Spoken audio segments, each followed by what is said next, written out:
Je voulais trouver la meilleure méthode pour manifester sa réalité.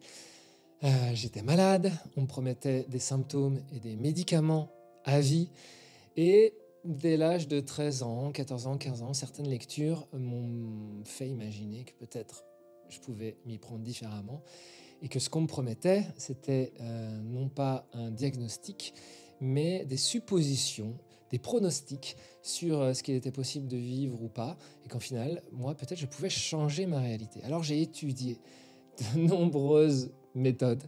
Depuis l'auto-hypnose, à 15 ans, je m'enregistrais des cassettes vidéo pour m'auto-hypnotiser. Et ensuite, toute la PNL, l'hypnose, les coachings, toutes les thérapies brèves, psychothérapie, méditation, les philosophies, taoïsme, bouddhisme, tout ce qui me permettait de commencer à dire oh, « Ok, comment ça fonctionne tout ça ?» jusque neurosciences, et je suis arrivé à certaines conclusions que je vais vous partager dans cette vidéo. Mais d'abord, je me présente, je m'appelle Fabien Malgrand, alias Aharam. J'ai créé un livre qui s'appelle « Je choisis de guérir » et j'ai créé une méthode Unison, qui est une méthode basée sur les lois du vivant, pour permettre de changer sa réalité. Toutes les indications dans la description.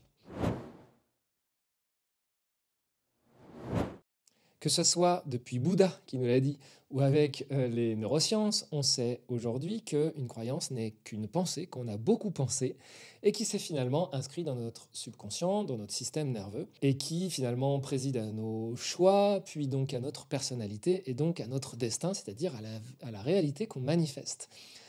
Je prends un exemple. Pour certaines personnes, il y a des enfants qui naissent et qui apprennent très vite avec leurs parents qu'ils ne seront aimés que quand ils seront plus grands, que quand ils auront réussi plus de choses, que quand ils auront peut-être même plus d'argent. Et au fil de leur avancée en âge, toute leur vie, ils se rendent compte qu'ils ne seront aimés que plus tard, quand ils seront plus. Et ça crée des types énergétiques particuliers, sans rentrer dans l'énergie dans cette vidéo, parce que ce n'est pas le vif du sujet, je ferai d'autres vidéos sur le sujet, mais ça crée finalement des gens qui, puisqu'ils ont cette croyance-là, ne vont voir la réalité que sous ce filtre-là, et vont avoir un fonctionnement un peu compulsif de toujours essayer d'avoir plus, de toujours être un peu en conquérant agressif, pour essayer d'acquérir un peu plus pour pouvoir être aimé potentiellement dans le futur. Mais tout est basé sur une croyance qui a été répétée de nombreuses fois et qui est devenue normale dans son système nerveux. Pour d'autres, c'était par exemple mon cas.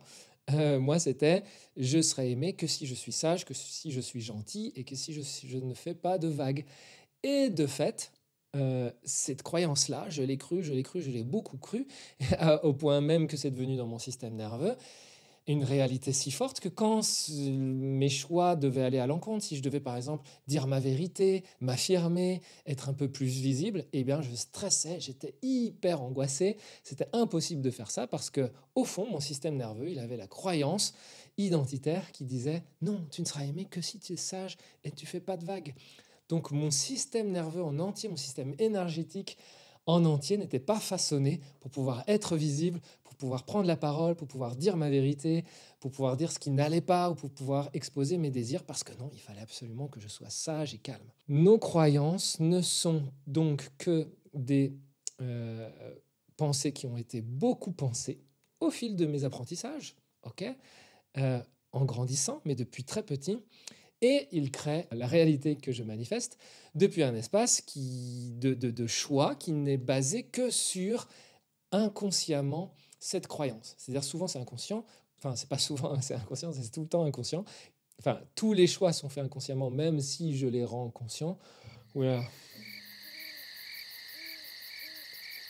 c'était pas très clair tout ça. Mais bon, j'espère que vous m'avez compris. Tous les choix que nous les faisons depuis ces croyances, et ces croyances que depuis des pensées qu'on avait beaucoup pensées. Et donc tout ça, ça s'est inscrit dans un système nerveux qui fait que ma réalité, je la manifeste depuis cet espace-là. Mais ce qu'il faut comprendre, c'est que pour le système nerveux et pour tout le système énergétique, une croyance représente la sécurité. Pourquoi? Parce que on a survécu jusqu'à maintenant avec cette croyance. On a été aimé, on a eu notre attention, on a survécu grâce à cette croyance. Et donc, c'est hyper ancré maintenant dans son système nerveux. Et donc, pour pouvoir changer une croyance, il faut un déclenchement d'énergie, une énergie supérieure à toute cette énergie euh, accumulée par le passé. Ça veut dire qu'il faut quand même une grosse énergie pour changer ça. Parce qu'en réalité, par exemple, une croyance limitante, banale, on a des contre-exemples dans notre vie. Il y a toujours, ok, j'ai une croyance sur quelque chose, mais je vois quelqu'un quand même qui y arrive ou qui peut penser différemment. Donc en lisant, en apprenant, j'arrive à transformer des choses. Mais une croyance identitaire, c'est beaucoup plus difficile à changer. Pourquoi? Parce que d'un, je pense à ça depuis le début de ma vie, c'est-à-dire depuis le tout jeune, j'ai appris que je serais aimé que de cette façon-là, et j'ai fini par croire que j'étais ça, et toute ma vie, je me suis comporté que face à cette image que j'ai de moi-même. Mais en plus, je n'ai pas de contre-exemple puisque c'est que des croyances sur moi-même. Donc je ne suis pas un contre-exemple de moi-même, je suis moi-même. Autant les croyances limitantes extérieures, je peux avoir des contre-exemples et je peux apprendre et lire, mais les croyances sur moi-même, il me faut donc une décharge d'énergie énorme pour transformer ça, pour qu'il y ait plus d'énergie sur une croyance, une autre croyance qui me permettrait de transformer ma réalité d'une manière plus positive, que toute l'énergie accumulée pendant des années pour croire cette croyance limitante sur moi-même.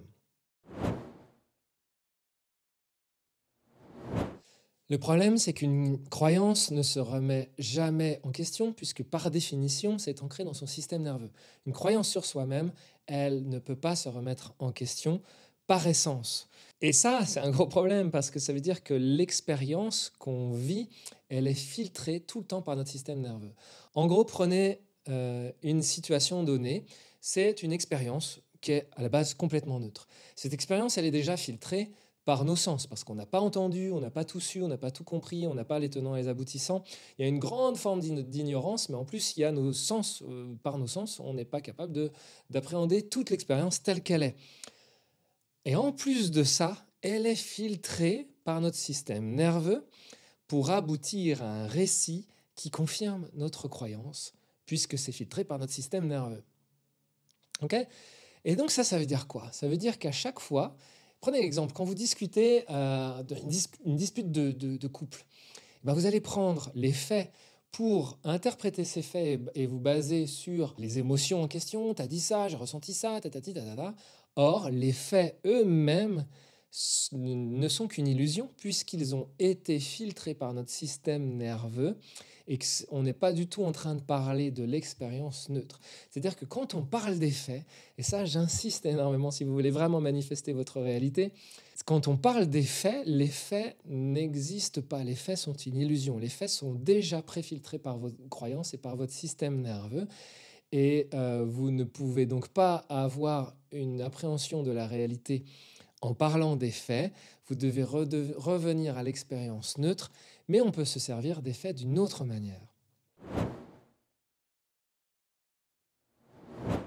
Ainsi, les faits ne sont pas les représentants de la réalité. Donc j'apprends au coach Unison à se servir des faits, non pas donc comme des représentants de la réalité, mais comme des représentants du subconscient de la personne et des croyances qu'il a sur lui-même. C'est-à-dire les faits ne sont donc qu'une manière de percevoir tes croyances. Retiens bien ça. Si tu veux savoir ce que tu crois, regarde le monde que tu as créé autour de toi. Au début, moi j'ai appris dans toutes mes écoles de coaching, etc., à rester concentré sur les faits. Ça avait un sens pour moi. En fait, maintenant, j'apprends au coach Nissan à n'y voir aucun sens. Les faits en tant que tels ne parlent pas de la réalité. Ils ne parlent que du système nerveux et donc du système énergétique et des croyances de la personne. Ça veut dire que j'apprends au coach Nissan à faire quoi? À ensuite déterminer les croyances identitaires les plus puissantes. Pour moi, quand on fait du coaching et qu'on apprend que à coacher des croyances, des croyances, on en a, c'est très bien, mais le plus puissant, c'est les croyances identitaires. Et donc, dans Unison, ce qu'on a appris à faire, c'est à amoindrir les croyances identitaires, donc à donner moins de vitalité aux croyances identitaires, à même y associer de l'insécurité. Rappelez-vous, tout à l'heure, je vous parlais de la sécurité d'être dans une croyance identitaire, mais il faut qu'on arrive à donner de la vitalité pour associer de l'insécurité à cette croyance identitaire du passé et donner énormément de vitalité à la croyance identitaire du futur. Et ça, je l'avais découvert dans aucune école de coaching. C'est le mélange entre l'énergétique, le taoïsme, le bouddhisme, les écoles de coaching, etc., qui m'a permis de créer une sorte de technologie de comment j'arrive à transformer rapidement et efficacement une croyance identitaire.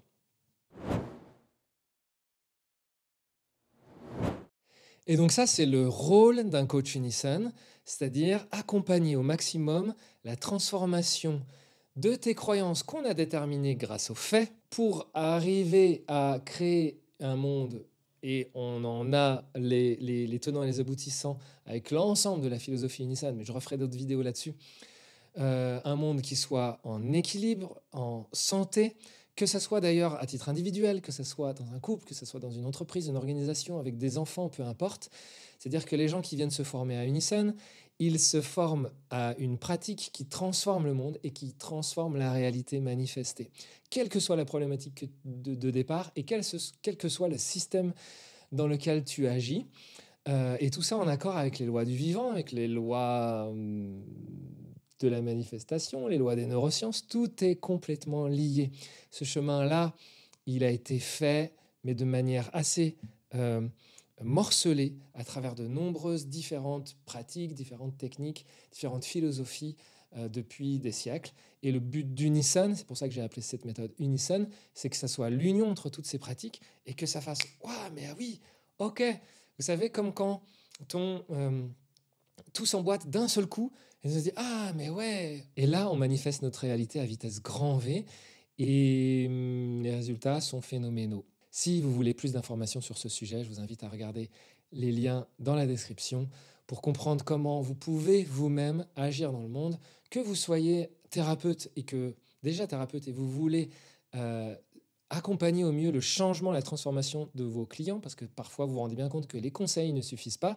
Quand vous êtes ostéo, naturopathe, etc., et vous avez des conseils à donner, vous voyez bien qu'il y a des choses qui devraient être transformées dans l'état d'être de la personne pour qu'il manifeste une autre réalité, mais il ne le fait pas, et que vous voulez pouvoir l'accompagner au mieux sur ce sujet-là, ou que ce soit dans le cadre d'un nouveau métier inspirant que vous voudriez inventer, ce sera toujours les mêmes lois, la même manière de créer une nouvelle réalité.